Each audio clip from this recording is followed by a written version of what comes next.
Olá, sejam bem-vindos ao Economia SC Podcast, uma iniciativa do Economia SC, Instituto Gene e Centro de Inovação Blumenau.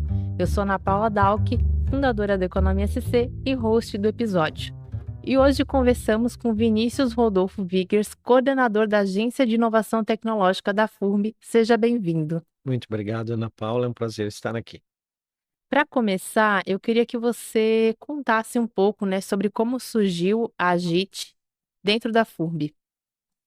Bom, a AGIT é a Agência de Inovação Tecnológica da FURB. Ela se caracteriza como um núcleo de inovação tecnológica. Então, desde que surgiu a Lei de Inovação em 2004, que instituiu como obrigatoriedade das universidades possuírem um núcleo de inovação tecnológica, e é o responsável por gerir uma política de inovação da universidade.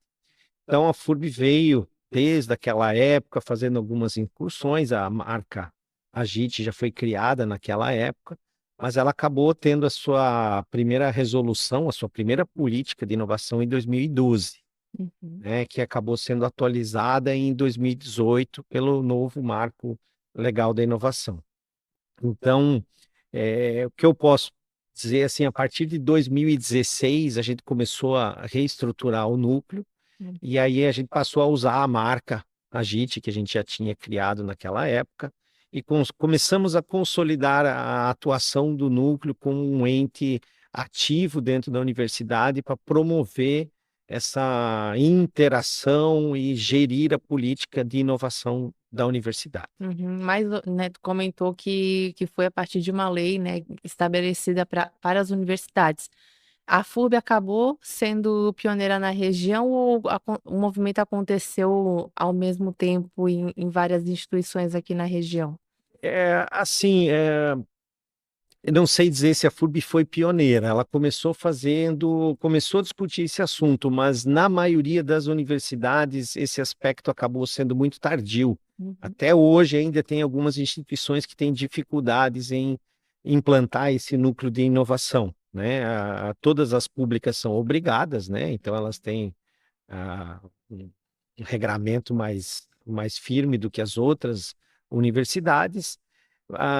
De uma maneira geral, a gente tem alguns grupos, algumas universidades que são muito fortes com seus núcleos de inovação, algumas que estão no meio do caminho e outras que ainda estão um pouco mais atrasadas com relação à implantação de uma política de inovação e ter um núcleo atuante. Para a gente entender, o que está dentro desse núcleo, quais são as principais ações dessa iniciativa e como elas de fato, assim, na prática, impactam a comunidade acadêmica? Bom, primeiro, assim, a instituição ela tem que ter uma política de inovação. Como é que ela vai gerir direitos e deveres? E ela é formada a partir de um comitê. De um comitê interno, né? Uma resolução aprovada pelo Conselho Universitário, e nessa política estão definidas as regras, né? Quem são os atores, de que maneira os atores atuam, então, alunos, professores, servidores, quem pode criar, quais são as parcerias que a universidade pode estabelecer, quem será o titular de eventuais ativos de propriedade intelectual, de que maneira a gente pode trabalhar a transferência de tecnologia, os royalties. Então, isso tudo está definido na política. Os inventores, eles podem ter participação ou não, quanto eles terão, né? Então, isso tudo fica definido na lei, a gente cria uma resolução interna e ela serve de guia, é a nossa política.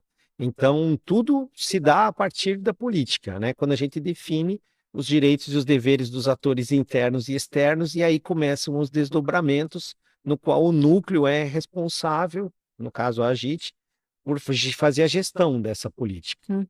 Então, hoje a gente tem questão de patentes, nós temos patentes titularizadas somente pela FURB e titularizadas com empresas, né? Então, isso tem que estar depositado lá no Instituto Nacional da Propriedade Industrial. Tem a manutenção desse pedido, a partir de ter concedido, ela vai ser transferida, de que maneira ela é transferida. Então, toda essa intermediação é feita pelo núcleo de inovação.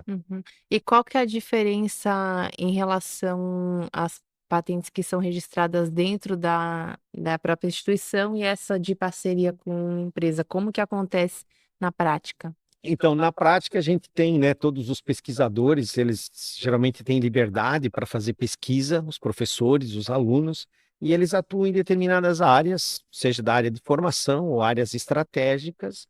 Então, às vezes, quando a universidade ela resolve algum problema, ela descobre como resolver um problema, e isso é passível de obtenção de um título de propriedade intelectual, por exemplo, uma patente, eles comunicam o núcleo e o núcleo ajuda com a redação, verificar os requisitos da lei, se isso se atende à novidade, à aplicação industrial, à atividade inventiva, e isso então é feito o processo administrativo e depositado. Então, se a FURB estava sozinha, no caso, né, foi desenvolvido tudo aqui dentro, ela passa a ser a titular única deste ativo. Uhum. Para ela transferir, aí existe um regulamento público, né? Como a FURB é uma instituição pública, a gente tem que seguir os trâmites da lei, né? Nós temos que ofertar isso de modo público e dessa maneira. Agora também tem quando as empresas vêm procurar a universidade para resolver determinado problema e os dois unem esforços no sentido de desenvolver um projeto para resolver aquele problema. Uhum. Então, quando a empresa vem antes da solução, essa titularidade desse ativo é compartilhado. E aí, como a empresa participou do desenvolvimento, ela pode ter exclusividade na comercialização ou no uso deste ativo, indenizando a universidade na parte que ele cabe, que são os royalties, né? Uhum. Um dos grandes motivadores para essa cultura de inovação funcionar é que os inventores, sejam eles alunos, servidores ou professores, eles podem ter participação nesses resultados. 1/3 dos royalties que entram na universidade são distribuídos entre os inventores. Então, isso serve de motivação para as pessoas buscarem resolver os problemas e resultarem aí em ativos de patente, etc., né? Que vira depois a nossa tão sonhada, né, transferência de tecnologia. Uhum. Tu consegue dar um exemplo de cada um recente que vocês tenham feito?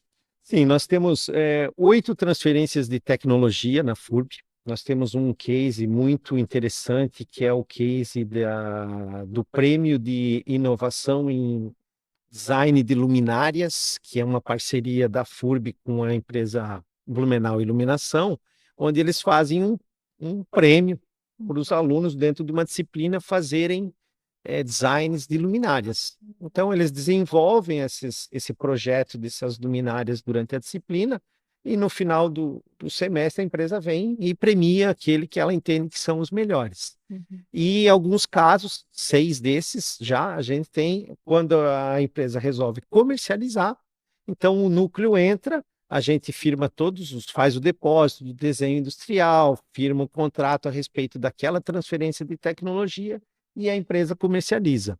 Então isso tem dado muito certo, a gente já tem alunos e ex-alunos ganhando os royalties da venda dessas luminárias. Esse é um case muito interessante. Nós temos uma transferência de know-how, ou seja, um conhecimento que já está desenvolvido, mas ele não é mais protegido por um ativo de propriedade intelectual, que trata-se de uma maleta de teste de transformadores. Então, foram pesquisadores do Departamento de Engenharia Elétrica que desenvolveram uma maleta para testar transformadores nos postes antes do distribuidor atirar ele, né? Então, deu algum evento, ocorreu uma falha, em vez de tirar o transformador, eles podem abrir a maleta e testar, ver se ele ainda está funcionando ou não. Então, essa é uma transferência de know-how que foi para uma empresa chamada Clarley, lá no Rio de Janeiro. E nós temos um outro projeto, que seria um projeto de pesquisa mesmo, que foi desenvolvido também com uma empresa que ela acreditou na proposta dos pesquisadores e se desenvolveu a obtenção de um processo para produzir pasta de celulose e nanocelulose a partir da bainha da palmeira. Então, esse é um processo de pesquisa que ele vem desde 2015. Já temos 4 pedidos de patente em cima dessa parceria e já tem uma empresa nascendo que está começando a produzir esse produto, né? Então, esses são, digamos, os cases que a gente tem de sucesso, Uhum. né? Tem outros muitos em desenvolvimento ainda. Uhum. E em relação a números, né? Desde que a gente está em funcionamento, vocês têm uma média de quantos projetos já passaram pela agência? Então, passam bastante. Nós temos hoje 106 instrumentos jurídicos que a gente elaborou, sejam eles acordos de confidencialidade, contratos de pesquisa e desenvolvimento. Então, toda vez que uma empresa precisa de alguma coisa da universidade, isso passa por aqui, porque a gente tem que ver se os requisitos da lei estão postos, se é propriedade, quem vai fazer o quê, em que prazo. Então, a gente procura. Então, a gente sempre atua nessa intermediação, até também para alinhar expectativas, né? Geralmente, as empresas elas têm uma expectativa, às vezes, de muito curto prazo, Uhum. né, que não consegue ser atendida pela universidade, né? A universidade, os professores também têm que dar aula, eles têm outras atividades, então a gente tenta sempre promover. Desde que a gente veio para o CIB, aqui, para o Centro de Inovação Blumenau, a gente passou a receber também outras demandas relacionadas a uma espécie de consultoria ou assessoria em matéria de propriedade intelectual. Então, a gente já fez algumas prestações de serviço, que a gente chama, para ajudar a fazer redação de patente. A redação de patente é um documento bastante técnico. E como a universidade tem vários técnicos em várias áreas, né? A gente tem um leque de pesquisadores em várias áreas, a gente conseguiu unir, digamos, o conhecimento do procedimento administrativo de propriedade intelectual com o conhecimento técnico do professor e prestar esse serviço de assessoria para a redação de pedidos de patente, né? O pedido de patente, você deposita e ele vai levar alguns anos até que o Instituto Nacional avalie para ver se a patente pode ser concedida ou não, Uhum. né? Então, se você fizer esse pedido, essa redação com falhas, né, de construção, lá na frente ele vai ser indeferido. Então, tu acabou investindo muito esforço depois e ele falha por uma questão lá do início, né? Então, esse tipo de demanda também apareceu para nós. E não que a gente esteja procurando, né? Nossa missão não é atender todas as empresas, não somos uma entidade vendendo serviços, mas a gente tenta não dizer não para as empresas que nos procuram. Sim. E de fato leva anos até algo ser registrado? Então, o depósito, você faz o depósito, o INPI tinha que eles chamavam de backlog de mais ou menos 10 anos, né? Então levava muito tempo. Eles vêm diminuindo, eles fizeram uma remodelação tanto de atuação, esse tempo tem caído. Nós já conseguimos aqui na universidade patentes concedidas em até 5 anos. Claro, a universidade também tem uma preferência. Tem alguma preferência com relação também à idade do inventor, algumas coisas assim. Mas eles vêm diminuindo muito, né? Então, ainda é um prazo excessivo, mas você passa a exercer o direito a partir do depósito. A partir do momento que você tem o depósito, você pode exercer o teu direito de exclusividade, né?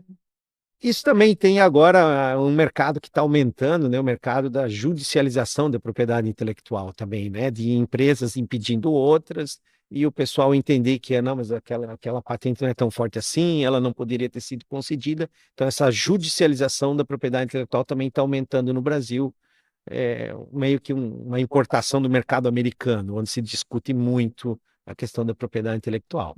Falando de mercado, eu sei que tu trouxe algumas anotações de alguns pontos importantes para falar também, né?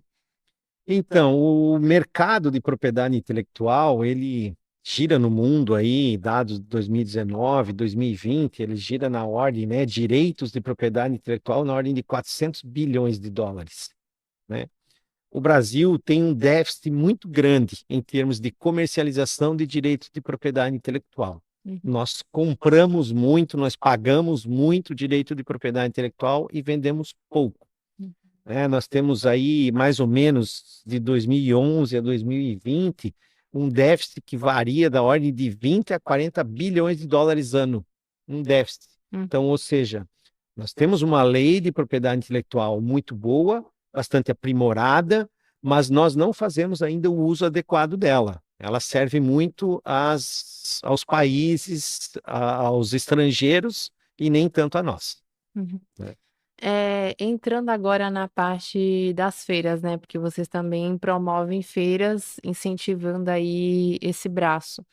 É, qual que é o propósito da iniciativa e como que ela acontece? Bom, dentro da nossa missão, da nossa política, a gente tem a questão da divulgação da cultura de propriedade intelectual, que é justamente tentar disseminar um pouquinho mais o conhecimento a respeito de patentes, de modelos de utilidade, registros de software, então divulgar a cultura dessa propriedade intelectual. E aí, nada melhor do que, às vezes, a gente começar a provocar esse assunto com as feiras de tecnologia, feiras, a gente chama feiras de inovação e empreendedorismo, onde os alunos são motivados a achar soluções para problemas. Uhum. E, às vezes, eles acham soluções muito boas. Então, eu criei um negócio, resolvi um problema, eu tenho aqui um negócio, e aí agora o que eu faço com isso? Então, a gente já começar a fazer as pessoas a pensarem, não, nós temos que proteger esse ativo, vamos fazer um pedido de patente, vamos. E aí a gente começa a incluir em todos os alunos, às vezes até nos professores, essa preocupação, mas eu desenvolvi isso aí, e agora? Né? O que a gente faz?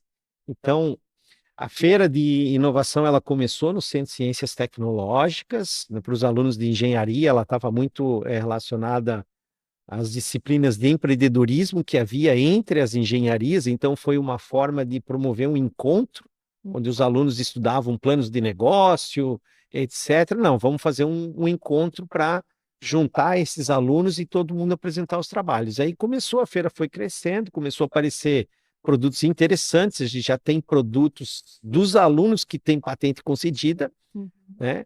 E aí a feira foi crescendo, então internamente em junho a gente sempre tem uma feira de inovação da FURB, para todos os alunos da FURB poderem participar, então a gente premia ali, tem um prêmio em dinheiro, não é muita coisa, mas é sempre um motivador. E aí fica a exposição, mas se o público quiser O visitar público também quiser visitar, é à vontade, né? E no final do ano, em 2019, a gente resolveu fazer a Feira de Inovação de Blumenau, como uma estratégia de divulgar a cultura para a cidade inteira. E aí, bom, vamos abrir inclusive para as crianças. Então a gente acabou abrindo para as escolas de ensino fundamental e médio e para todas as ICTs, porque a gente entendeu que a feira de inovação, esse é um assunto que permeia o ecossistema como um todo, então a gente acabou abrindo para todas as instituições.